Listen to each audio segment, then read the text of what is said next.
Baku tembak sengit antara aparat keamanan dan kelompok kriminal bersenjata (KKB) terjadi di wilayah pegunungan terpencil Papua dan berakhir dengan penangkapan beberapa anggota kelompok bersenjata serta penyitaan sejumlah senjata standar militer asal Amerika Serikat yang diselundupkan secara ilegal ke Indonesia. Aksi gabungan aparat TNI Polri ini dilakukan setelah mendapatkan informasi intelijen terkait aktivitas perdagangan senjata gelap yang diduga masuk melalui jalur laut di wilayah timur Indonesia dan diarahkan ke markas utama KKB di kawasan hutan yang sulit dijangkau. Menurut laporan lapangan, kontak tembak berlangsung lebih dari 2 jam dan melibatkan pasukan khusus yang dikerahkan secara diam-diam dari Satuan Anti Teror. Penyerbuan dilakukan dini hari untuk mengejutkan para anggota KKB yang tengah melakukan latihan dan persiapan serangan terhadap aparat di pos keamanan terdekat. Dalam operasi itu, aparat berhasil menembus pertahanan markas utama yang selama ini menjadi pusat logistik dan tempat penyimpanan senjata mereka. Beberapa anggota KKB dilaporkan tewas di tempat, sementara beberapa lainnya menyerah setelah kehabisan amunisi. Dari hasil penyisiran, petugas menemukan puluhan pucuk senjata laras panjang, amunisi berbagai kaliber, serta beberapa perlengkapan taktis yang identik dengan peralatan tempur standar militer barat. Temuan ini memperkuat dugaan bahwa kelompok tersebut telah lama mendapat suplai senjata dari jaringan internasional yang beroperasi di kawasan Asia Tenggara. Aparat juga mengamankan beberapa dokumen dan catatan transaksi yang menunjukkan adanya pembelian senjata dari luar negeri, termasuk kode pengiriman yang mengarah ke salah satu perusahaan fiktif berbasis di Amerika Serikat. Investigasi awal menyebutkan bahwa senjata tersebut masuk ke Indonesia melalui jalur laut tanpa izin resmi dan disamarkan sebagai perlengkapan pertanian. Operasi ini disebut sebagai salah satu yang paling signifikan dalam beberapa tahun terakhir karena berhasil memutus jalur distribusi senjata asing ke kelompok separatis bersenjata.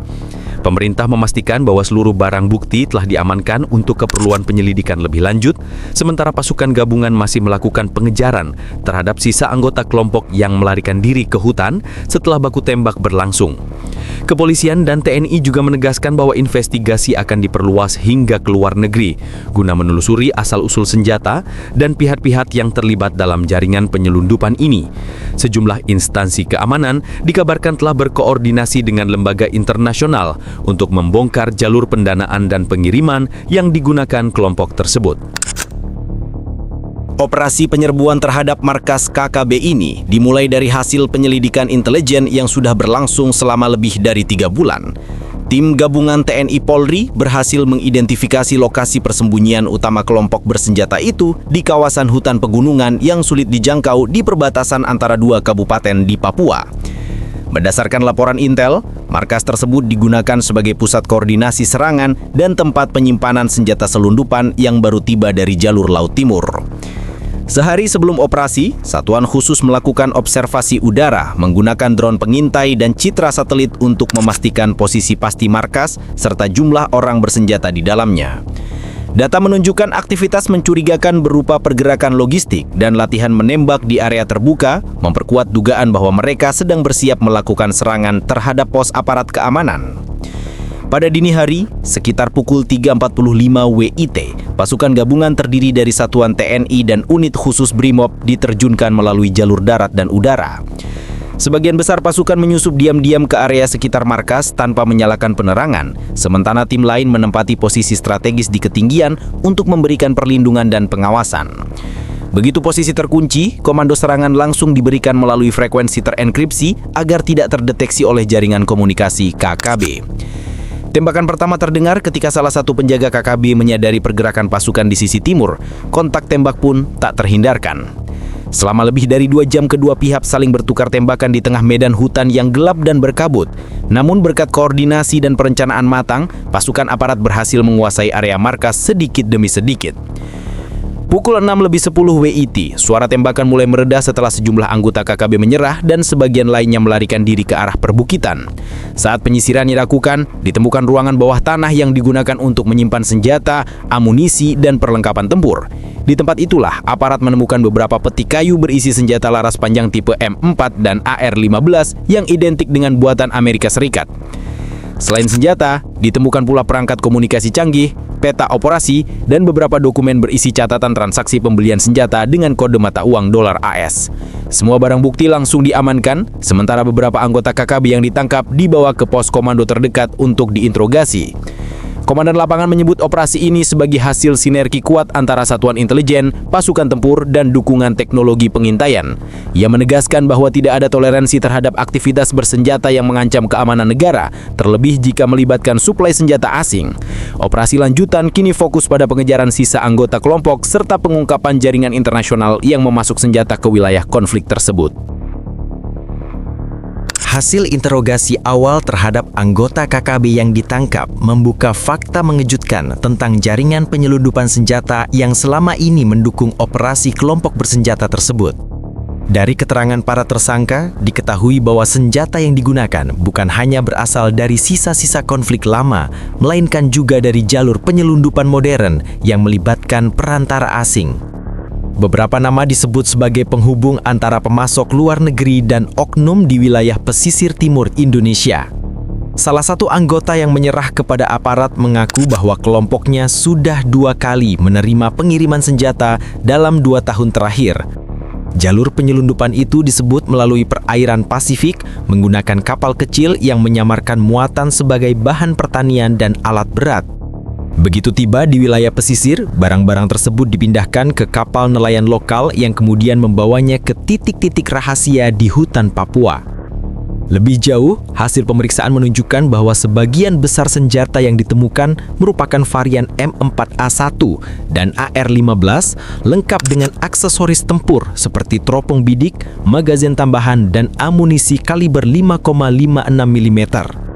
Senjata-senjata itu diketahui diproduksi di Amerika Serikat dan digunakan secara luas oleh militer serta kontraktor keamanan swasta di berbagai negara. Pihak berwenang menduga senjata tersebut berasal dari jaringan perdagangan ilegal yang memanfaatkan konflik di kawasan Asia Pasifik sebagai jalur distribusi.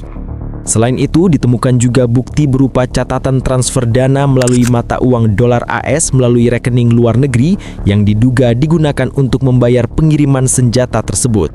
Data digital dari perangkat komunikasi yang disita menunjukkan adanya komunikasi aktif antara anggota KKB dan pihak luar negeri menggunakan aplikasi terenkripsi. Pesan-pesan tersebut berisi pembicaraan tentang pengiriman paket logistik dan koordinasi waktu pendaratan kapal di lokasi tertentu. Dalam penyelidikan lanjutan, aparat menemukan bahwa jalur ini melibatkan beberapa pelabuhan kecil tak resmi di wilayah timur Indonesia yang digunakan sebagai titik transit sebelum barang disalurkan ke Papua. Jalur laut yang digunakan diketahui sangat rawan pengawasan karena minimnya pos keamanan dan medan yang sulit dijangkau radar. Pihak keamanan kini tengah berkoordinasi dengan lembaga internasional untuk menelusuri jaringan yang lebih luas, termasuk kemungkinan keterlibatan oknum di luar negeri yang menyediakan dana dan logistik bagi kelompok separatis. Beberapa negara sahabat disebut telah memberikan dukungan data intelijen untuk membantu mengidentifikasi sumber dan rute penyelundupan tersebut. Hasil temuan ini memperkuat dugaan bahwa KKB tidak lagi bertindak secara lokal, tetapi telah menjadi bagian dari jaringan yang lebih besar dengan pendanaan dan suplai dari luar negeri. Pemerintah menegaskan bahwa semua pihak yang terlibat akan diburu tanpa pandang bulu, baik di dalam maupun di luar negeri. Operasi gabungan berikutnya dikabarkan akan difokuskan pada pemutusan jalur laut dan penyergapan terhadap para penyandang dana yang bersembunyi di balik transaksi gelap tersebut. Pasca operasi penyergapan markas KKB yang berujung pada penangkapan dan penyitaan senjata buatan Amerika, pemerintah pusat langsung menggelar rapat koordinasi khusus bersama jajaran TNI, Polri, BIN, dan Kemenlu untuk membahas langkah lanjutan. Fokus utama pemerintah saat ini adalah melakukan pembersihan menyeluruh terhadap jaringan penyelundupan senjata serta menutup seluruh celah logistik yang memungkinkan masuknya suplai asing ke wilayah konflik di Papua.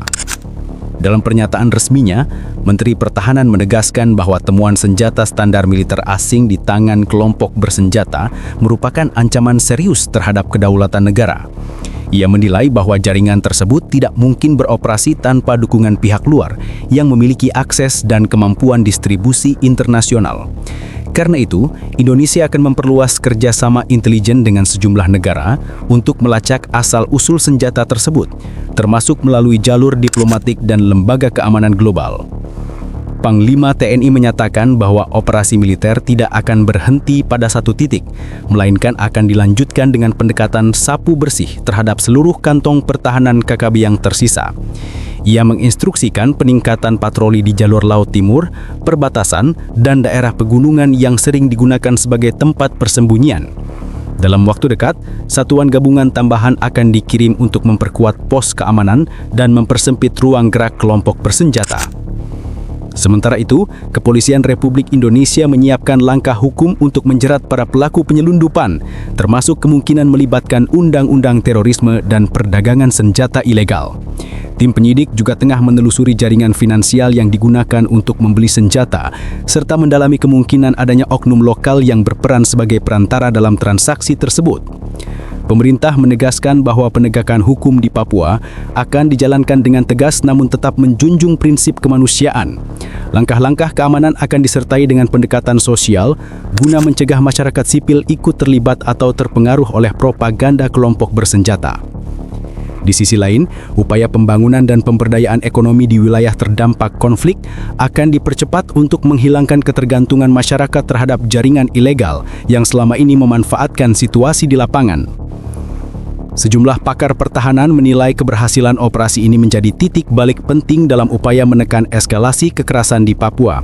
Selain membuktikan efektivitas intelijen dalam memutus rantai penyelundupan senjata, operasi ini juga membuka peluang bagi kerjasama internasional yang lebih kuat dalam mencegah perdagangan senjata gelap lintas negara. Kini, aparat masih melakukan penyisiran lanjutan di area hutan sekitar lokasi baku tembak. Sementara tim investigasi pusat tengah mengumpulkan bukti digital dari perangkat yang disita. Semua data akan dianalisis secara forensik untuk memastikan siapa saja pihak yang terlibat hingga ke tingkat luar negeri.